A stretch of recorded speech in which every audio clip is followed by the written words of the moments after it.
Have you ever felt so sad that it feels hard to get up in the morning? You may start to push people away and often say that you're fine, even though deep down, you know that you are not. Distancing yourself from the people you love is never the right thing to do. It will make you feel lonely. The feeling of being alone is horrible, and you may be consumed by your negative, intrusive thoughts, an inner voice that tells you that you're not worth it. However, that is not true. You need people in your life who care, people who you can talk to lift you out of your darkness and back into the light, to feel happy once again. Everyone gets sad sometimes. You are not alone. It is normal to get upset, so reach out to people in your life to get the help you deserve.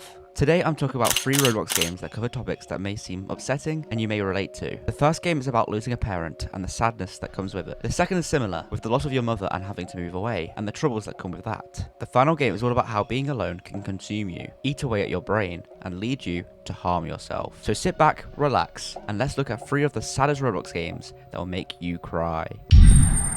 The first game is called The Last Hour, and it's a short story about how losing a parent can affect you, and how you make cope with that loss, and the regret you may have after their passing, of not spending as much time as you could have with them when they were alive. And it starts with you lying in bed. Why? Why did it have to end now? We have so much we haven't done. I wished I was better. I wished I spent more time with you. Why was I so selfish? I wished I was nicer.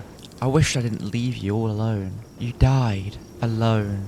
Why did you have to leave now? We blame ourselves for being selfish, as we didn't spend enough time with the person who died. You may have experienced something similar, when the person you may love is in hospital or just sick. You carry on your life as normal, not believing they are going to die. So when they pass, you blame yourself for not spending more time with them, not saying I love you more, and regretting your past actions. The game then takes us to a living space, where we speak to the spirit of the person who died. Because I must. Why? Because time waits for no one. But I wasn't ready. No one ever is. I thought we had more. So did I. I should have done things differently. Regret is a heavy chain. I wish I could take it all back. But you can't. Regret is a heavy burden. Instead of trying to move on and hold our happy memories dear, we focus on the negatives. Unfortunately, bad things happen to each and every one of us, but we must stay strong and move forward. What am I supposed to do now? Live. Without you? With me, in the spaces between your memories. That's not enough. It has to be. Don't waste what's left. What if I fail? Then fail with meaning. Will I see you again? That depends. On what? On whether you choose to keep me with you. I don't want to say goodbye. Then don't. But you're leaving. I was never truly here. I miss you, and I am grateful for that. It's hard to say goodbye to the ones we love, but when we do, our lives can start to carry on. We won't forget the ones we lose in our lives. The memories will stay with us forever, but if we dwell on the negatives, it will do more damage to us, and that is not something they would want. They would want us to move on and live our lives to the fullest. We are then taken to a hospital room, where we find our father sick, lying in bed. But what about mother? What about our family? You left us. You left her. I know. Do you like growing up without you? Watching her break under the weight of everything? Watching her pretend she was fine? I never wanted that. But it happened. And now you're just leaving again. We blame our own father for leaving constantly. In his last hour, we are angry at him. His sickness has caused our mother to be in so much pain. It caused us to grow up without a father. However, blaming someone, especially the one who is sick, is not the right decision. Yes, we may be angry, but it would be something we regret for the rest of our lives. So instead, reassure the person you're about to lose they are loved. Care for them, as whatever you do and say to them now will be your last ever memory of them. No, I won't let this happen. You don't have a choice. Like hell I don't. There has to be something. A surgery, a treatment, something. It's too late. No. We could get another option. I'll find something. There's got to be someone who can fix this. One of the 5 stages of grief is bargaining. Trying to find a way to fix things. Trying to find a way so the person we are about to lose can live. But it is no use. We have to accept the loss and move on. It can't be fixed. That's a lie. It's not. But I'll make it happen. I'll sell everything. I don't care how much it costs. I'll stop. No, there's nothing you can do. There has to be. There isn't. I should have been there. You should have, but I wasn't. No. You weren't, and I'll never be. Stop talking like that. Like what? Like the truth? Like it's over? It is. No, it has to be. No. Yes, I can't just let this happen. You don't have a choice. But you owe me more time. I know. You owe her more time. I know. And you're just going to let go? Just like that? It's not letting go. It's fading. Then fight it. I did. Not hard enough. Tell me what to do. Tell me how to fix this. If I could, I would. But I can't. You have your whole life ahead of you. I don't want it without you. You don't have a choice. I wanted more time. I wanted a father. Then stay. I can't. You should have fought harder. Maybe. You should have been there. I know. I don't want to forgive you. You don't have to. But I love you anyway. And I always did.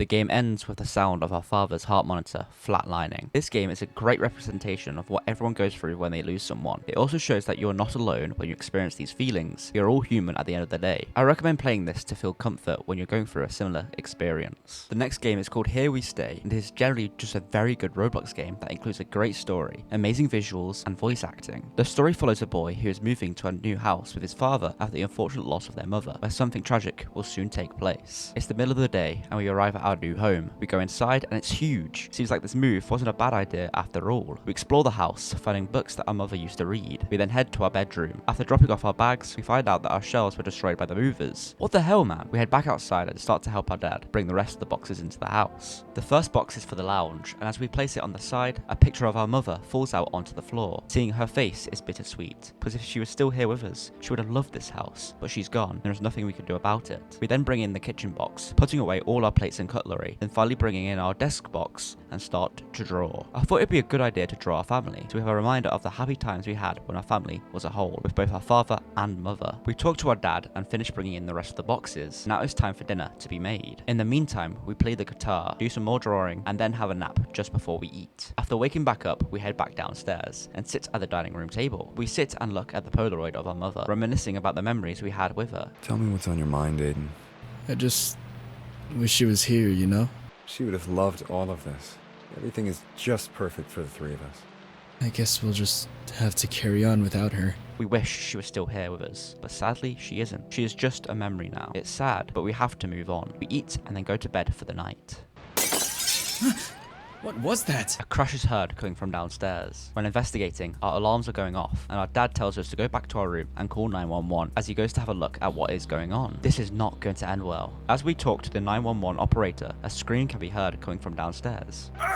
Our dad is in trouble, so we rush to go help. As we get to the kitchen, we find our dad unconscious on the floor. Is he dead? What happened? Oh, no. A cop then breaks down the front door in response to our phone call. However, he believes we were the ones who did this and opens fire. Somehow, for some reason, time stops, and a burst of energy comes from us, knocking back the officer.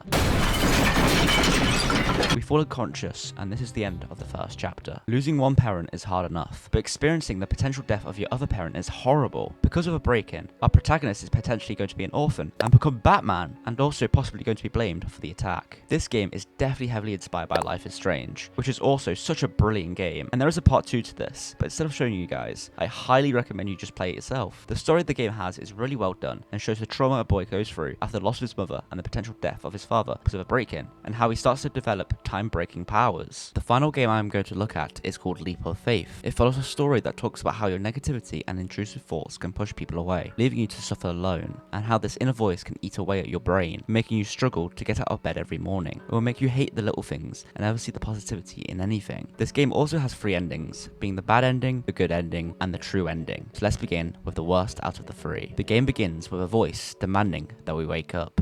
Wake up. It's time to start your day. The voice doesn't seem to be friendly. It speaks to us as an authority figure. After we get out of bed, we stumble down the stairs. The world is grey, just like our player character. There is no colour. Everything is just mundane and boring. We don't even have a face to show emotion. Getting downstairs, we are tasked to make some coffee so we can start our day. Do you like coffee? No. Not really, but at least it gives me energy when I feel down. With me around, you'll never be down. The voice tells us that we will be happy as long as it is around. But how true is that statement? I'm not sure that I actually enjoy the taste of coffee. Even though we dislike coffee, we force ourselves to drink it because we don't have the choice to do what we want. The voice tells us to drink the coffee, so we comply. Let's go outside to take your mind off the taste. We look at a fountain with the voice trying to make us feel happy, yet we don't. See, isn't this nice? No, I don't like being out here. We don't like the coffee. Now we don't like being outside. So instead, the voice tells us to watch TV, because maybe that will make us feel better. Are there no other channels? Do you not like this one?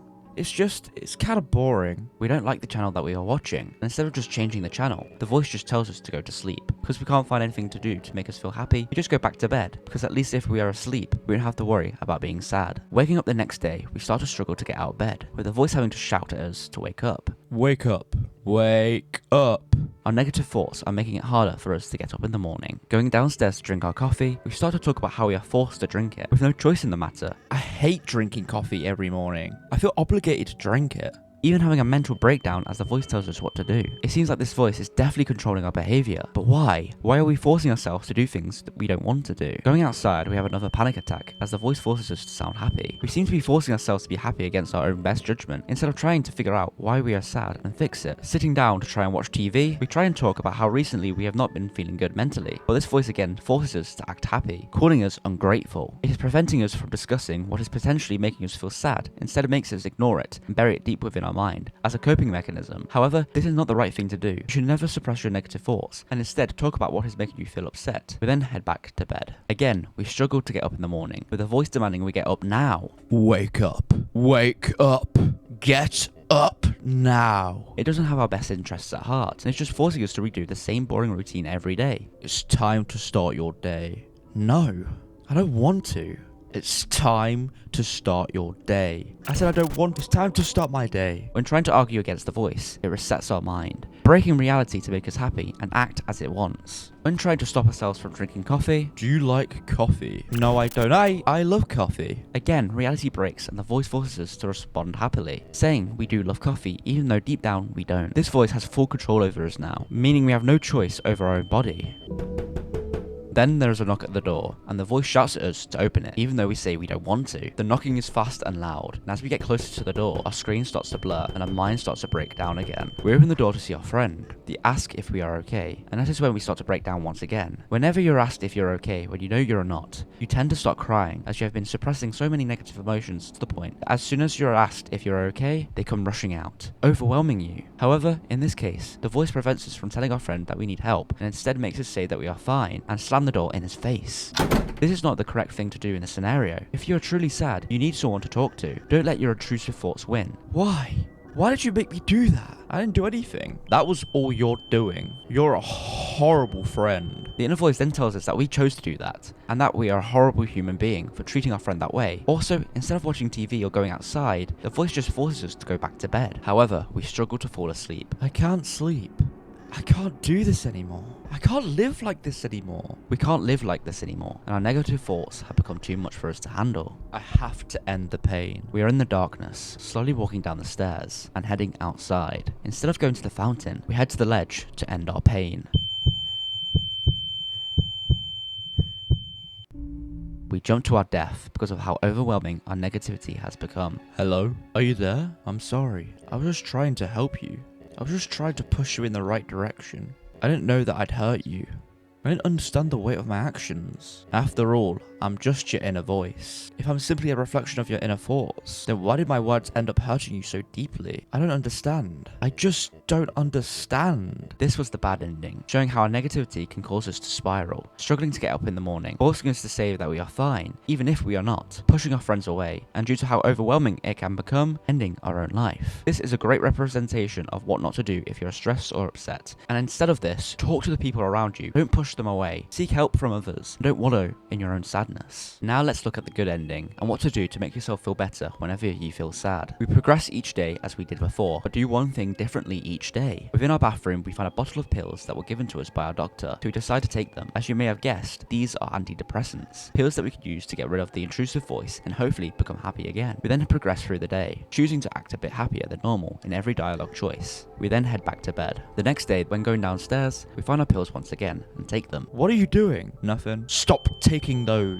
Our inner voice this time intervenes, getting angry at us and telling us to stop taking the pills. Please work. The same things happen again on this day, so let's skip forward and go to bed. After waking up, we find our pills in our bedroom and take them once again. Stop! You need me! Don't do this! This causes our dark voice to fade away. Is it finally gone? Are we going to be okay now? We do our daily tasks. However, this time, we don't force ourselves to enjoy certain things, but instead decide to find a new morning drink instead of coffee. Our friend knocks on our door once again, but this time, since we don't have a negative voice within our head, we tell him how recently we haven't been feeling okay. Hey, how are you? I haven't seen you in a while. Are you okay? I'm not doing so well. I'm sorry to hear that. I've been worried about you. I'll be fine. Okay, I care about you. This shows that if you just communicate with the people who care about you whenever you feel upset, then they can help. You don't need to hide away whenever you feel sad. You can talk to your family, friends, or just anyone who will listen. You can even be in the comment section below. Someone out there will listen and care. We watch TV and then head to bed. Waking up and there's no more voice in our head. The medication worked. It's so quiet. The voice in my head is finally gone. I can enjoy my day in peace now. It's gone. We are now finally at peace. However, not everything seems to be perfect. Even though we have been taking our medication, we are not fully happy. We're still not ourselves. I should be happy now.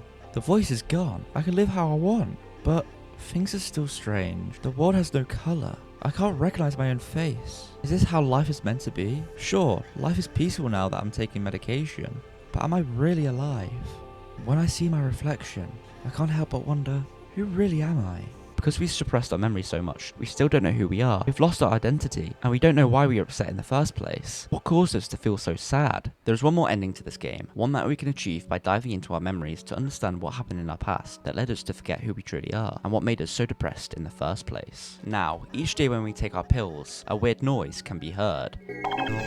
When locating the source, we start to find pieces of paper that display a 2-digit number, and are told to take a note of each one. The first one is found on the table near where we make our coffee. Then we find one on the second day in one of the trees near the fountain outside. On the third day, we can find the piece of paper in our bathroom sink. On the final day, a ladder spawns outside, and we can pick it up to position it upstairs to allow us to enter the attic. However, on the second day, we woke up to a crash, which was something falling onto the attic hatch. This means we cannot enter. If only we could go back in time. After completing the good ending once again, the ladder is still there. We enter the attic and input the 6-digit code in the order of when we found each piece of paper. This unlocks a safe with a key that can be used to enter the basement. The place is blinding with white light, and this is also where we find a floating eyeball. It tells us to complete the day as normal, but come back down to the basement before bed. After completing day 1 as normal, we go back downstairs to find the floating eyeball beside a bed, wanting us to sleep here tonight so we can recover our lost memories, and finally be truly happy once again. We get into bed and dream. We follow a floating orb through the dream, as it wants to show us our past. It wants us to remember what happened that made us turn out the way we are. What trauma caused us to become so sad, as we have forgotten it. Our mind has suppressed it to protect us, as it was too much for us to bear. However, this has also caused us to suppress our identity, as our pain and trauma help develop who we are today. Our bad moments in our life shape us. Our bad memories, even though they are upsetting, are as important as our good memories. The orb then shows us one of the moments in our lives that we have suppressed. It shows 2 of our friends at our home who are about to give us some bad news. Hello? You're here? Igor and I have been waiting for you forever. So, what's up? Need me for something? We need to talk. You should probably sit down. So, what do you need? Well, we can't be friends anymore. We start to break down because both Igor and Sebastian no longer want to be friends with us. This is because we are so negative and we are horrible to be around. But why? It's complicated. No. I want to know why. What did I do that was so wrong? Why are you abandoning me? Do you even care about me? Why are you doing this to me? Why are you hurting me this way? I hate you both. That is why we just can't handle your issues anymore. Our outbursts and depressive episodes are too much for them to handle. This is awful, as they are probably the last crutch we had to reality, a way for us to not be alone. But now they are gone, leaving us with our negative thoughts, and the intrusive voice can now start to develop. We start to plead for them to stay, as we are desperate to keep them as friends. I'm sorry. I'm really sorry. I'll be better. I can be better. You believe me, right? Please, you don't understand. It's not my fault. I don't mean to be like this. I'm struggling. I just need help. You have to understand. Please don't leave me. I need you. Please. Please. Our begging is no use, as they leave anyway. This leads our inner voice to reach into our brain, fill it with negativity. I remember now. Losing them hurt me so much. They abandoned you. They left you to rot. Why? Because they hate you. Everyone hates you. You're a burden. Luckily, the orb shines through, trying to fill our heads back with positivity, as that is what we all need. Some reassurance that things are going to be okay during our darkest times. They tell us that we can't change the past. All we can do is try to move on and make a better future. We wake up the next day to complete it as normal, but then, as we are told to go to bed, we return to the basement bedroom to dream once again. The memory we uncover here is the origin of the dark voice within our head, when it first showed up. We are in a recreation of our bedroom and look in the mirror. That's me, right? I feel so weird lately. Like I'm spectating my own body. Like I'm not even real. My reflection feels wrong. I feel like I don't know who I am anymore. My chest feels so knotted. I can't smile properly. Everything is starting to feel so dull. That conversation with Igor and Sebastian. Am I really that bad of a person? Why do I hurt others? Why do I hurt myself? Why does my brain hurt me? I just wish I could forget all my pain. After speaking so much negativity about ourselves, our negative inner voice makes itself present behind us. Let me help. Who are you? I'm your inner voice. I want to help you. How can you help me if you are me? I can help you forget. I'm linked to your brain, to your conscious mind. I can make you forget about the ones who abandoned you. I can make you stop feeling sad. I can help you. I just want to be happy. I want you to be happy too. And you will be happy. You just have to trust me. Once all that pain is removed from your mind, you will be happy again. But even though my friends hurt me, I still care about them. I don't want to forget them. You might care about them, but they don't care about you. They left you. You're right. They left me when I needed them. Everyone left me when I needed them. Everyone saw me struggling and turned a blind eye. I hate everyone. I hate everyone. I will never think about my past again. I will leave everyone locked up in my mind the same way they left me. The inner voice convinces us to suppress the memories of our friends within our mind. Forget about them so we can be happy. All we need is ourselves. We smash the mirror and the negative inner voice from our current day appears, trying to convince us that everything that has happened was our fault. So you remember now? I do. And I'm not afraid of you. Seems like you've toughened up. But now that you remember where I came from, you can no longer deny the truth. You chose to let me take control of your mind. You chose to let me end your pain. You chose to let me lock away your memories. It is your fault that you cannot remember. However, we are healing when we push it away. No, this is not my fault. You do not speak for me because you're not my entire inner voice. You're my fears, anxiety, depression, and struggles. That much is true, but you do not represent the hope and determination I still have. I may not remember my past now, and in the past, I may have succumbed to your so-called help, but I will remember, and I will pave my own path without your help, and I will embrace my pain. Suit yourself. The orb then shows up as the negative voice fades away. We ask if it is our positive force, but it says no, but we are close to the truth. We wake up the next day, removing the negative voice using our medication yet again. Now, when we hear the knock at the door, we open it and are confronted by Igor and Sebastian. They have returned to check up on us. What are you doing here? We wanted to check on you. We figured it's been long enough now. Yeah. After you abandoned me. It wasn't supposed to be like that. Whatever. No, Sebastian. Not whatever. We just wanted to give you time. You left when I needed you. I know you meant well, but you went about it the wrong way. We're sorry. We've never dealt with a situation like this. It's been difficult to help someone when you have your own issues to tend to as well. We never stopped caring about you, and we never will. Maybe we could start over? Okay, let's start over. We choose to start over with them, becoming friends once again. Everyone is suffering with their own problems. However, Igor and Sebastian did the wrong thing with choosing to distance themselves from us. They should have been by our side during our darkest moments. However, we accept their apology, as you should not hang on to the past. Instead, pave a brighter future for yourselves. As everything gets better with time, you just have to be patient and persevere through the pain. The final dream sees the orb reveal who it truly is. So, do you know what I am? It's not what. Because you are my true identity. You're the one who experienced the memories you showed me. You're the one who was there when the voice came to be. You're the person I used to be before the...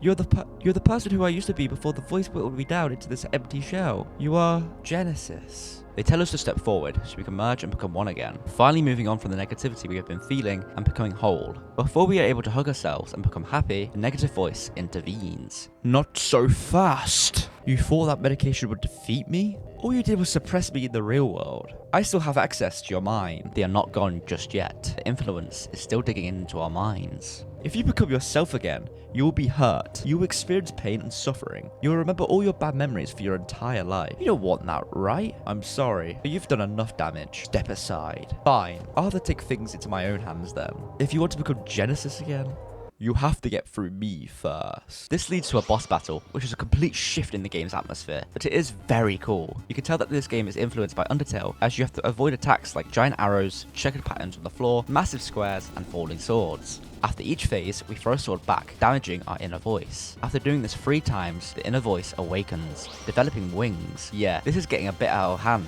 The attacks become even faster and longer, but we manage to survive.